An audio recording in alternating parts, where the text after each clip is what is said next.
Hello guys, welcome in my hair Pathshala. तो आज हम सीखेंगे आगे के दो न्यू सेक्शंस हमें कैसे। तो चलिए अब हम आज सीखते हैं अगले दो न्यू सेक्शंस। लास्ट वीडियो में हमने सीखे थे 9 सेक्शन और 6 सेक्शन। आज हम सीखेंगे horse shoe section and pivoting section. Horse shoe section, horse shoe यानी कि आपने सुना होगा या देखा होगा, जो घोड़े के पैर के नीचे इस तरीके का एक लोहे का नाल लगा होता है, इसे नाल बोलते हैं। इस शेप का हम सेक्शन निकालते हैं, इसे बोलते हैं हॉर्स शू सेक्शन। तो गाइस, ये सेक्शन निकालने के लिए हमें यहाँ पर हमारा रिसेशन एरिया होता है। अगर हम जनरली देखें तो ये आईब्रो के ऊपर फॉरहेड के पास जो है हमारे रिसेशन एरिया होता है, वहाँ से हम इस सेक्शन को इस तरीके से निकालते हैं। मैं आपको डेमो वीडियो में बताऊंगी कि रिसेशन पार्ट कहाँ पर होता है, क्योंकि अभी थ्योरी पार्ट में मैं उसे एक्सप्लेन नहीं कर सकती हूँ। तो आपको डेमो पार्ट में मैं दिखाऊंगी कि रिसेशन एरिया कौन सा होता है। उसके लिए आपको मेरी नेक्स्ट वीडियो देखनी पड़ेगी। तो अभी के लिए हम समझते हैं कि ये हमारा हॉर्स शू सेक्शन है, ठीक है। अब ये हॉर्स शू सेक्शन को हम यूज़ कहाँ पे करते हैं? इस हॉर्स शू सेक्शन को हम ज़्यादातर मेल हेयर कट्स में यूज़ करते हैं।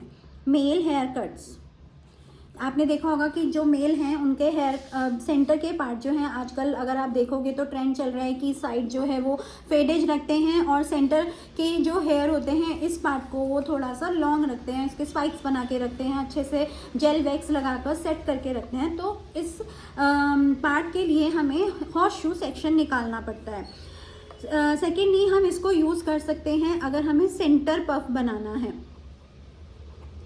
कुछ गर्ल्स जो हैं सेंटर पफ क्रिएट करती हैं, सेंटर पफ पसंद होता है उनको, तो उसके लिए भी हमें इस तरीके का सेक्शन निकालना होता है, जिसे हम हॉर्स शू बोलते हैं। थर्डली हम इसको यूज़ कर सकते हैं कलरिंग में। ये सेक्शन को हमें इन सब सर्विसेज में कैसे यूज़ करना है ये हम और आगे सीखेंगे। तो ये सब कुछ सीखने के लिए आपको मेरे साथ बने रहना पड़ेगा, मेरे चैनल को सब्सक्राइब करके रखना पड़ेगा और आपको नोटिफिकेशन को ऑन करके रखना पड़ेगा, ताकि आपको टाइम टू टाइम मेरी नई नई वीडियोज़ की नोटिफिकेशंस मिलती रहे। तो जैसे कि मैंने बताया, हम कलरिंग में इसे यूज़ करते हैं, स्टाइलिंग में भी यूज़ करते हैं, जो कि मैंने बताया सेंटर पफ में हम इसे यूज़ करते हैं। तो ये हॉर्स शू सेक्शन में हम हेयर कट भी करते हैं, ये हेयर कट में भी यूज़ किया जाता है, ठीक है। तो इतने सारे यूज़ हैं इसके, बहुत इंपॉर्टेंट सेक्शन है। तो आपको इसको कैसे निकालना है ये हम डेमो में बताएंगे, तो उसके लिए आपको हमारे साथ बने रहना है। नेक्स्ट सेक्शन है हमारा पिवट सेक्शन। अब पिवट का मतलब क्या होता है? पिवट का मतलब होता है सेंटर, यानी कि एक सेंटर पॉइंट। तो किसी भी चीज़ का एक सेंटर पॉइंट होता है, जैसे इस तरीके से आपकी एक लाइन है, उसका सेंटर पॉइंट ये है, तो ये उसका एक पिवट पॉइंट हो गया। इसी तरीके से हमारे हेड का भी एक सेंटर पॉइंट होता है, ये। तो अब इस सेंटर पॉइंट से मुझे सारे सेक्शंस को क्रिएट करना है। तो सबसे पहले इसमें हम 4 सेक्शंस ही क्रिएट करते हैं। मैंने पहला निकाला प्रोफाइल लाइन, देन मैं निकालूंगी रेडियल लाइन। तो इस तरीके से मेरे पास 4 सेक्शंस में ये मेरा हेड जो है डिवाइड हो गया। इसके बाद इस ही पिवट पॉइंट से मुझे अपने सारे सेक्शंस को निकालना है इस तरीके से।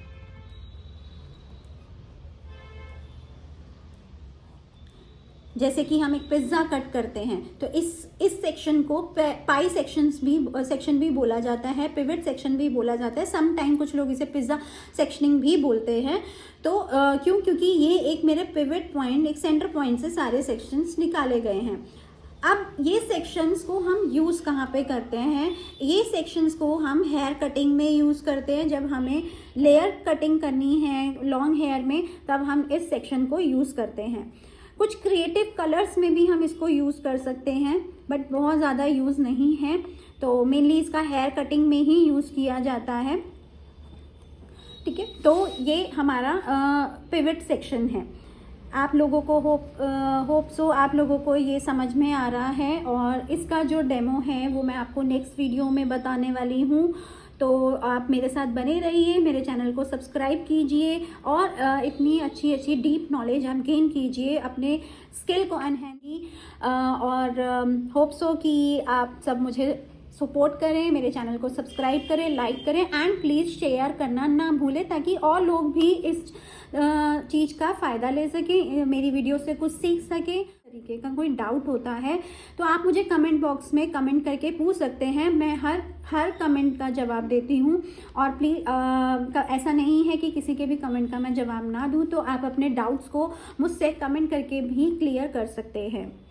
तो stay tune for the next video. Bye bye.